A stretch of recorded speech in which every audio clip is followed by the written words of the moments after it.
اعوذ باللہ من الشیطان الرجیم، بسم اللہ الرحمن الرحیم۔ السلام علیکم دوستو، تیسام اس چینل میں خوش آمدید۔ دوستو، الپ ارسلان کے وصال کے بعد ان کا بیٹا ملک شاہ تخت نشین ہوا۔ اس کے چچا کاوڑ بن جعفری، جو کہ کرمان کے سلجوکیوں کا حاکم تھا، نے تخت نشینی قبول کرنے سے انکار کر دیا اور خود طالب تخت ہوا۔ ہمدان کے قریب چچا بھتیجا میں بہت خونریز معرکہ ہوا اور کاوڑ کو شکست ہوئی، اور اس کے بعد وہ معافی طلب کر کے عمان چلا گیا۔ کرمان کے علاقے پہ قبضہ کر کے ملک شاہ نے 465 ہجری بمطابق 1073 عیسوی میں سلطان شاہ الپ ارسلان کو اس علاقے پر حاکم مقرر کر دیا۔ سلطان ملک شاہ سلجوقی کے دور میں سلجوقی سلطنت کو بڑی وسعت نصیب ہوئی۔ مشرق میں اس سلطنت کی سرحدیں افغانستان تک، جبکہ مغرب میں ایشیائی کوچک تک اور جنوب میں بلاد الشام تک وسیع ہو گئیں۔ سلجوقی سلطنت کا یہ حدود و اربا فتح دمشق کے بعد ہوا۔ دمشق 468 ہجری بمطابق 1075 عیسوی میں سلجوقی سپہ سالار کے ہاتھوں فتح ہوا اور یہاں عباسی خلیفہ کے نام کا خطبہ جاری ہوا۔ ملک شاہ نے شام کے مقبوضات اپنے چچا کاوڑ کے بیٹے تاج الدولہ کے حوالے کر دیے تاکہ فتوحات کے سلسلے کو آگے بڑھایا جائے۔ یہ واقعہ 470 ہجری بمطابق 1077 عیسوی کا ہے۔ تاج الدولہ ہی کے ہاتھوں شام کی سلجوقی سلطنت کی بنیاد بھی پڑی۔ اسی طرح ملک شاہ نے اپنے ایک قریبی رشتہ دار سلیمان بن قتلمش بن اسرائیل کو ایشیائی کوچک کا والی مقرر کر دیا۔ سلطان ملک شاہ دراصل جہاد کے سلسلے کو آگے بڑھانا چاہتا تھا۔ ایشیائی کوچک کے علاقے پہلے رومیوں کے زیر نگین تھے۔ 470 ہجری بمطابق 1077 عیسوی میں سلیمان ان علاقوں کا والی مقرر ہوا اور اسی کے ہاتھوں سلطنت سلاجقہ روم کی بنیاد پڑی، اور یہ سلطنت 224 سال تک قائم رہی اور ابو الفوارس بن اسرائیل کی نسل سے 14 فرما رواؤں نے اس پر حکومت کی۔ ان میں سب سے پہلا حکمران سلیمان ہے، جسے اس سلطنت کا بانی کہا جاتا ہے۔ سلیمان نے 477 ہجری بمطابق 1084 عیسوی کو انطاکیہ فتح کیا۔ 480 ہجری بمطابق 1087 عیسوی میں اس کے بیٹے داؤد نے کنیا فتح کیا اور اسے اپنا پائے تخت بنایا۔ کنیا ایشیائی کوچک کا خوبصورت ترین اور امیر ترین شہر تھا۔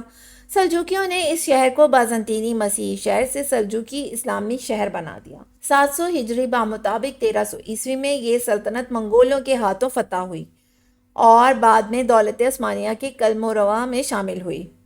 سلاجقہ روم ایشیائی کوچک کو ترکی اور منی اسٹیٹ بنانے کی شدید خواہش رکھتے تھے۔ ان علاقوں میں اسلام کی اشاعت انہی کے ہاتھوں ممکن ہوئی۔ انہوں نے اجنبیت کی اس دیوار کو گرا کر پیوند خاک کر دیا جو یورپ میں اسلام کی اشاعت و ترویج میں رکاوٹ بنی ہوئی تھی۔ ملک شاہ کے دور حکومت میں اگرچہ اس سلطنت کو کافی تقویت حاصل ہوئی، لیکن اس کے باوجود سلجوقی سپہ سالار عدسس شام اور مصر کے علاقوں کو متحد کرنے میں ناکام رہا، حالانکہ وہ اس سے پہلے مصر کے اندر عبیدی یعنی فاطمی سلطنت کو عملاً چیلنج کر دے چکا تھا۔ جب عدسس نے مصر پر حملہ کیا تو بڑے مصری لشکر، جس کی قیادت بدر الجمالی کر رہا تھا، سے پہلے عربوں کے ایک چھوٹے سے لشکر سے شکست سے دوچار کر دیا۔ یہ واقعہ رجب 469 ہجری بمطابق 1076 عیسوی کا ہے۔ عدسس کی اس شکست کے نتیجے میں سلجوقی سلطنت پہلے سے کہیں زیادہ افتراق و انتشار کا شکار ہو گئی۔ سیاسی اختلافات سامنے آئے، خونریز تصادم ہوئے اور بالآخر 571 ہجری بمطابق 1078 عیسوی کے ایک تصادم میں عدسس کو قتل کر دیا گیا۔ اگلے سال خلیفہ القائن کے فوت ہونے کے بعد اس کا پوتا المقتدی دربار خلافت کا وارث بنا اور ایک سال کے بعد فاطمیوں نے مکہ میں اپنی حکومت قائم کر لی۔ اس طرح ملک شاہ عباسی خلافت کو اپنی خاندانی سلجوقی سلطنت میں تبدیل کرنے میں کامیاب نہ ہوا۔ اسی سال ملک شاہ نے مشہور صدگاہ قائم کی، جس میں دیگر علماء کے ساتھ عمر خیام نے بھی جلالی سال پر تحقیقات کرنے کا کام کیا۔ جلالی سال وہ تھا جو سلطان کی خواہش کے مطابق 1079 میں 15 مارچ کو نوروز مقرر کر کے شروع کیا گیا۔ 2 سال بعد 1081 عیسوی میں ملک شاہ نے اپنی بیٹی کی شادی خلیفہ المقتدی سے کر دی اور اسی سال ملک شاہ کا بیٹا داؤد فوت ہوا۔ پہلے وہ بچے کی لاش کو دفن ہی نہیں کرنے دیتا تھا، لیکن جب وہ اس کو روک نہ سکا تو اپنے آپ کو جان سے مارنے لگا۔ لیکن رفتہ رفتہ وہ یہ غم بھول گیا، کیونکہ قدرت نے اس کو ایک اور بچہ دیا جس کا نام سنجر رکھا گیا۔ ملک شاہ کے دربار میں ایک مسخرہ جعفرک نامی تھا۔ اس نے دربار میں نظام الملک پر کچھ آوازیں کسیں جن میں تحقیر کا پہلو غالب تھا۔ جب نظام الملک کے بڑے بیٹے جمال الدین کو، جو اس وقت خراساں کا گورنر تھا، یہ خبر ملی تو وہ اسے برداشت نہ کر سکا اور بلخ سے اپنے باپ کا قصاص لینے کے لیے فوراً دربار میں پہنچا۔ اس نے بادشاہ کی موجودگی میں مسخرے کی زبان میں دربار میں ہی سوراخ کیا۔ اس ظالمانہ اور بہیمانہ سزا سے مسخرہ فوراً مر گیا۔ ملک شاہ اس وقت تو خاموش رہا، لیکن بعد میں اس نے خراساں کے امیر بو علی کو لکھا کہ اگر تم اپنی سلامتی چاہتے ہو تو جمال الملک کو زہر پلا کر ختم کر دو۔ چنانچہ بو علی نے جمال الملک کے ایک ملازم کی وساطت سے یہ کام سر انجام دیا۔ ملک شاہ اپنے عہد حکومت میں 2 دفعہ بغداد پہنچا۔ پہلے 1087 میں نظام الملک کے ساتھ گیا۔ وہاں اس نے امام موسیٰ، احمد بن حنبل اور امام ابو حنیفہ کے مزارات کی زیارت بھی کی۔ اس نے خلیفہ المہتدی کو بڑے قیمتی تحائف پیش کیے۔ ملک شاہ دوسری دفعہ اکتوبر 1091 میں بغداد گیا۔ اس عرصے میں اس نے بخارا، سمرقند اور ماورا النہر کے دوسرے شہر فتح کر لیے تھے۔ اس کی سلطنت میں بہت خوشحالی تھی۔ یہاں یہ بیان کیا جاتا ہے کہ جن ملاحوں نے ملک شاہ کی افواج کو دریا سے پار اتارا تھا تو نظام الملک نے ایشیا کوچک کے ملاحوں کو چیک لکھ کر دیا تھا، جس کا پورا روپیہ انہوں نے ایشیا کوچک سے ہی وصول پایا۔ اس سے پتہ چلتا ہے کہ سلجوقی سلطنت کی حدیں کہاں تک تھیں اور مالی انتظام کس قدر مستحکم تھا۔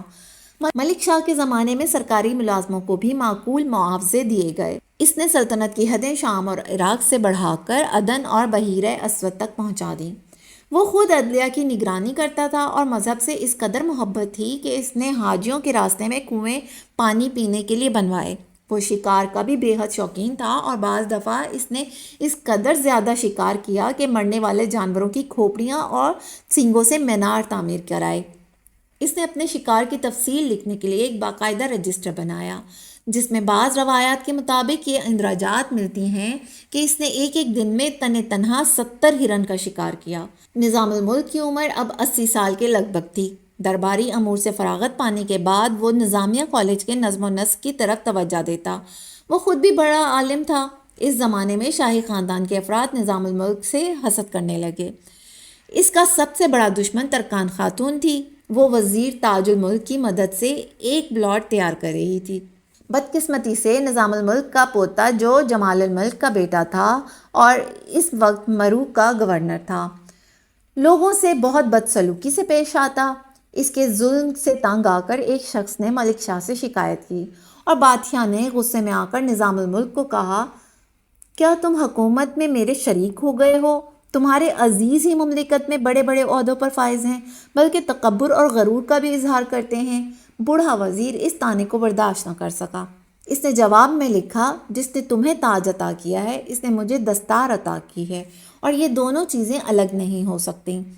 سلطان کو اس جواب سے بڑا رنج پہنچا اور نظام الملک کو ملازمت سے علیحدہ کر دیا اور اس کی جگہ ترکان خاتون کا وزیر تاج الملک مقرر کیا۔ لیکن نظام الملک اس بے عزتی کو زیادہ برداشت نہ کر سکا۔ چنانچہ 15 رمضان 485 ہجری پر مطابق 1092 کو نہاون کے قریب ایک ویلمی نوجوان، جو حسن بن صبا کی جماعت یعنی فدائیوں کا رکن تھا، شام کے وقت نظام الملک کے خیمے میں داخل ہوا اور اسے ایک خنجر سے ہلاک کر دیا۔ نظام الملک کی وفات کے 1 ماہ بعد ملک شاہ بھی فوت ہو گیا اور اس طرح سلجوقی خاندان کا دوسرا بڑا بادشاہ اس دنیا سے رخصت ہوا۔ عماد الدین اصفہانی لکھتے ہیں کہ ملک شاہ عادل، شجاع، حوصلہ مند، نڈر، صاحب الرائے، با تدبیر اور تخت و تاج کا حقیقی فرمانروا تھا۔ سلجوقی سلاطین میں اس کے آغاز اور انجام میں ایک تناسب تھا۔ جس ملک پر حملہ کیا اس کو فتح کیا اور جس دشمن کے مقابلے کے لیے نکلا اسے زیر کیا۔ شام انطاکیہ سے قسطنطنیہ کی سرحد تک پہنچ گیا اور ان ملکوں سے 1000 دینار سرخ وصول کیے۔ ملک شاہ نے اتنے ملک زیر نگیں کیے اور سلجوقی حکومت کا رقبہ اتنا وسیع کر دیا کہ خلفائے مقتدین کے سوا بعد کے کسی دور میں اس کی مثال نہیں ملتی۔ اس کی سلطنت کا رقبہ طول میں چین سے بیت المقدس اور عرض میں قسطنطنیہ سے بحیرہ خزر تک بقول ابن خلقان تھا۔ ملک شاہ نے حکومت کا پودا نصب کیا، اس نے پھل کھایا، انہوں نے تخت سلطنت بچھایا، اس کے زمانے میں برگو باڑ لایا۔ اس کا دور سلجوقی سلطنت کے شباب ملک کی بہار اور لباس شاہی کی زیب و زینت کا زمانہ تھا۔ وہ عادل تھا، چنانچہ اس کا لقب بھی الملک العادل ہو گیا۔ راوی لکھتا ہے کہ قیام عدل میں اس کو اتنا اہتمام تھا کہ اس کے زمانے میں ظلم ختم ہو گیا۔ اگر شاذ و نادر کسی پر ظلم ہو جاتا تو مظلوم براہ راست ملک شاہ سے فریاد کر سکتا تھا۔ اس کی عدل پروری کی بہت سی مثالیں تاریخ میں مذکور ہیں۔ سب سے زیادہ ظلم اور زیادتی عموماً فوج اور اس کے افسروں کی جانب سے ہوتی ہے، لیکن ملک شاہ کے خوف سے سلجوقی فوجوں کو اس کی بھی جرأت نہ ہوتی تھی۔ عوام بے خوف ہو کر اس کی فوج میں گھومتے پھرتے تھے اور کسی فوج کو ان پر زیادتی کی جرأت نہیں ہوتی تھی۔ رعایا کی سہولت کے لیے رفاع عامہ کے بہت سے کام سر انجام دیے۔ حدود سلطنت میں ہر قسم کے تجارتی ٹیکس موقوف کر دیے۔ سارے ممالک محروسہ میں سڑکیں نکلوائیں، گزرگاہوں پہ سرائے اور دریاؤں پر پل تعمیر کروائے۔ مکہ معظمہ کے راستے پر جا بجا پانی کے ذخیرے کے لیے حوض اور تالاب بنوائے۔ بدوؤں اور حرم کے خدام کے لیے وظائف مقرر کیے۔ اس کے زمانے میں شیخ الحرم کی جانب سے ہر حاجی سے 7 دینار ٹیکس لیا جاتا تھا۔ ملک شاہ نے اس کے معاوضے میں جاگیر مقرر کر کے ٹیکس بند کرا دیا۔ اس کے دور میں علم کو بہت ترقی ہوئی، خصوصاً بغداد میں مدرسہ نظامیہ کا قیام، پھر اس میں امام غزالی جیسے یگانہ عالم مقرر کیے۔ اس کے علاوہ بلخ، نیشاپور، ہرات، اصفہان، بصرہ، موصل اور عراق کے تمام شہروں میں مدرسے قائم کیے۔ تمام طلباء کو وظائف ملتے تھے۔ نظام الملک طوسی جیسے قابل وزیر کی نگرانی میں یہ سب کام ہوتا تھا۔ ملک شاہ خود بھی صاحب علم تھا اور اس سے زیادہ علم و فن اور اہل علم اور ارباب کمال کا قدردان تھا۔ اس نے سلجوقی حکومت کے جغرافیہ پر خود ایک رسالہ لکھا تھا۔ اس کے دور کی علمی خدمات کے سلسلے میں سب سے زیادہ اہم اور قابل ذکر زیچ ملک شاہی ہے، جس کو اس کے نام پر حکیم عمر خیام نے ترتیب دیا تھا۔ ملک شاہ کو فن تعمیر سے بے حد دلچسپی تھی۔ اس نے اپنے دارالسلطنت اصفہان میں شہر کے اندر اور بیرون شہر بکثرت عمارتیں بنوائیں اور باغات لگوائے۔ نغمہ اور سرور سے بھی ذوق رکھتا تھا۔ اس سلسلے میں ایک سبق آموز واقعہ قابل ذکر ہے۔ ایک دفعہ خشک گلو اور حسین مغینہ کا گانا سن رہا تھا۔ ملک شاہ کو اس کی آواز اور صورت بہت بھائی۔ جب سلطان کی نیت میں فطور پیدا ہوا تو مغینہ نے کہا، شاہ، یہ اچھا نہیں معلوم ہوتا ہے کہ یہ حسین و جمیل چہرہ آتش دوزخ کا ایندھن بنے۔ حلال و حرام کے درمیان صرف ایک بول کا فاصلہ ہے۔ سلطان کے دل پر یہ بات اثر کر گئی۔ اس نے کہا، تم سچ کہتی ہو، اور اسی وقت قاضی بلوا کر نکاح کر لیا۔ سلطان سیر و شکار کا بڑا شائق ہی نہ تھا بلکہ فریفتہ تھا۔ اس کے اوقات کا بڑا حصہ اس شغل میں صرف ہوتا تھا۔ ایسا قادر تیر انداز تھا کہ ایک دفعہ ایک دن میں 70 ہرن شکار کیے۔ ہر شکار کے کفارے میں 1 دینار خیرات بھی کرتا تھا۔ اس کے شکاروں کی مجموعی تعداد 10,000 جانوروں تک پہنچتی ہے۔ اس کا مستقل شکار نامہ لکھا جاتا تھا جو کتابی شکل میں بعد میں بھی موجود تھا۔ عرب، عراق، خراساں، ماوراء نہر، خوزستان اور اصفہان وغیرہ میں جہاں جہاں بڑی بڑی شکارگاہیں تھیں، وہیں اس نے شکار کی یادگاریں قائم کیں۔ ملک شاہ اپنی سیرت کے لحاظ سے دنیا کے بہترین سلاطین میں شمار ہوتا ہے۔ دوستو، یہ بھی بتاتے چلیں کہ ملک شاہ کا مکمل نام سراج الدولہ ملک شاہ تھا، جو کہ 8 اگست 1055 عیسوی کو اصفہان میں پیدا ہوئے۔ ملک شاہ کی 4 بیویاں تھیں، جن کے نام ترکان خاتون، زبیدہ خاتون، تاج الدین خاتون، صفریہ خاتون تھا، اور ان کے بچوں کے نام برکیار، محمد اول سلجوقی، احمد سنجر، محمود بن ملک شاہ، داؤد، ماہی فلک خاتون، ستارہ خاتون، گوہر خاتون، اسما خاتون تھا۔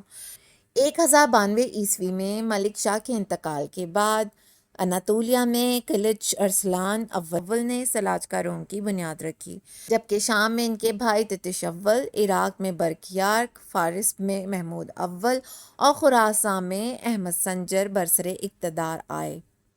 ناظرین، یہ تو تھی مختصر سی تاریخ ملک شاہ کے بارے میں۔ ہم اپنی آنے والی ویڈیو میں نظام الملک طوسی کے بارے میں ذکر کریں گے۔ امید کرتے ہیں کہ آپ کو ہماری آج کی ویڈیو بہت پسند آئی ہوگی۔ اپنی رائے کا اظہار کمنٹ باکس میں ضرور کیجیے گا۔ شکریہ۔ امید کرتے ہیں کہ آپ کو آج کی یہ ویڈیو بہت پسند آئی ہوگی۔ ویڈیو اچھی لگے تو اسے لائک کرنے کے ساتھ ساتھ اپنے دیگر دوستوں کے ساتھ بھی شیئر کر دیجیے اور ہمارے چینل دی اسلامک واریئرز کو سبسکرائب کرنا نہ بھولیں۔